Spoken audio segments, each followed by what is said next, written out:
అలేఖ్య చిట్టి పికిల్స్. నేను అసలు ఈ టాపిక్ గురించి మాట్లాడకూడదని అనుకున్నా, చాలా మంది అడుగుతున్నారు, కానీ ఇది చాలా అన్యాయం రాబాయ్. అక్కడ అసలు ఏం జరిగింది అన్నది కూడా ఎవడో తెలియదు. మరీ దారుణం. నా ఫీడ్ అంతా ఎంత స్క్రోల్ చేస్తున్నవే వస్తున్నాయి. మీకు ఒక ఎగ్జాంపుల్ చూపిస్తా, జస్ట్ చూడండి. ఇది నేను క్రియేట్ చేసిన, నేను ఇక్కడ వాడినవి రేపుగా నీ అక్క ఎలా ఉంది పంపిస్తావా అనేసి నుంచి రిప్లై అవడరా నువ్వు అని 2 సార్లు అడిగి నుంచి నీ అక్కను పంపిస్తావా అనే దానికి ఓపిక నశించి అటు నుంచి నీ అమ్మని దెంగెత్తా అని రిప్లై వచ్చింది. ఇప్పుడు నా వైపు నుంచి నెగిటివ్ మెసేజ్లన్నీ నేను డిలీట్ ఫర్ మీ కుట్టా. అక్కడ ఒక నెగిటివిటీ క్రియేట్ అయినట్టు అటు మెసేజ్లు కూడా ఒక 2-3 మెసేజ్ డిలీట్ చేసి ఏమైంది, పర్ఫెక్ట్ గా అవతలోడు తప్పు లేకుండా వాడు తిట్టినట్టు తయారైంది. ఇక్కడ కన్వర్జేషన్ ఇప్పుడు తప్పు ఎవడదు ఏంటంటే అవతలోడు ఖాళీగా ఉన్నాడు, ఎవడన్నా ఒకరిని కిందకి లాగుదామని, అవతలోడు బిజీగా ఉన్నాడు, వాళ్ళు చేసుకుంటున్న వర్క్. మీలా పోరంబోకులు ఉండరు అందరు. వాళ్ళు ఇప్పుడు తిట్టారని ఒప్పుకున్నారు నిజమే, కానీ ఎందుకు తిట్టాల్సి వచ్చింది ఆలోచించింది లేదు. రేట్లు ఎక్కువ ఉన్నాయన్నంత మాత్రాన బుర్ర పంచి అని పిచ్చోడు కూడా తిట్టాడు. అంటే మీరు అంతా నమ్మి అంత నెగిటివిటీని క్రియేట్ చేస్తున్నారంటే మీరు ఆ పిచ్చోళ్ళ కంటే దారుణంగా. ఒక మగాన్ని అయ్యండి స్టిల్ ఈ రోజు కూడా నాకు ఎన్నో బ్యాడ్ కామెంట్లు నా ఇన్బాక్స్ లో నా అమ్మలకి అక్కలకి తిట్టినోళ్ళు కూడా ఉన్నారు. అలాంటిది ఒక అమ్మాయి గుండెల మీద చేసుకొని చెప్పండి, ఒక అందమైన అమ్మాయి కనిపిస్తే మీ ఫ్రెండ్ దగ్గర నెంబర్ తీసుకుని దానికి మెసేజ్ చేసిన అమ్మాయికి నువ్వు తెలియకపోయినా సరే అలాంటి మీరు చాలా చేసి ఉంటారు. అలాంటిది అమ్మాయిలు చూడడానికి బాగున్నారు, అలాని ఎప్పటి నుంచో ఫాలో అవుతున్న వాళ్ళు కూడా ఉన్నారు. సో వాళ్ళతో ఎలా అయినా మాట్లాడాలని ఎదురు చూస్తున్న వాళ్ళు చాలా మంది ఉంటారు. అలాంటి టైంలో వాళ్ళకి వాట్సాప్ నెంబర్ దొరికింది, అవతలు ఖచ్చితంగా వాళ్ళే మెసేజ్లు చూస్తారని తెలుసు. ఇలాంటి తీటపోకు లంచ్ కొడుకులు బోల్డ్ మంది ఉంటారు. కొనకపోయినా ఊరికే కెలికేటోళ్ళు.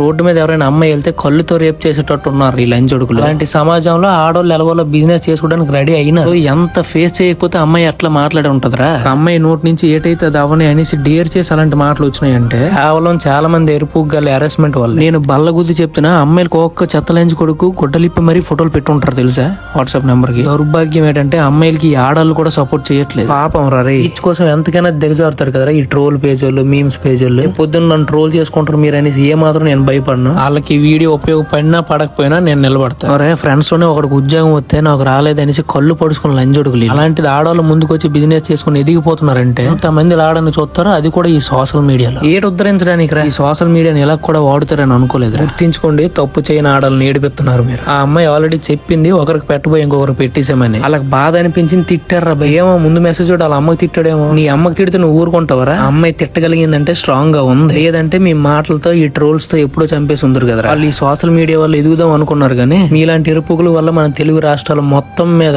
అలా పరువు పోద్దని కల్లో కూడా ఊహించుండరా. పాపం నాశనం చేశారా. మీరు ఎవరికి సపోర్ట్ చేయనవసరం లేదురా, కానీ చెడదంకండి ఉన్నారా చాలు. ఇప్పుడు ప్రతి ఎరుపు గడి కామెంట్లకు వచ్చి నీకు వాళ్ళు నచ్చారు ఏం ఎడుతున్నారా, నువ్వు మగాడివి కాదా, అందరూ ఒకలా మాట్లాడితే నువ్వు ఎరుపుగులా మాట్లాడుతావు ఏంటి అంటూ పిచ్చిపు కూతలు కూతారు చూడండి. ఇప్పుడు వరకు చాలా మంది అమ్మాయిలకి తిట్టినా కానీ వాళ్ళకి సపోర్ట్ చేస్తారా బాయ్. నువ్వు సపోర్ట్ చేస్తే వాళ్ళకేటి పనికొస్తుంది అంటే లేకపోతే లేదు, కానీ ఎదుగుతున్న మీలా కిందకి లాగే కొజ్జన కొడుకునైతే కాదు నేను. దీని అమ్మాయి పనికి మళ్ళీ కాంట్రవర్సీల వల్ల సోషల్ మీడియా చిరాకు దింగుతుంది కదరా. దింగే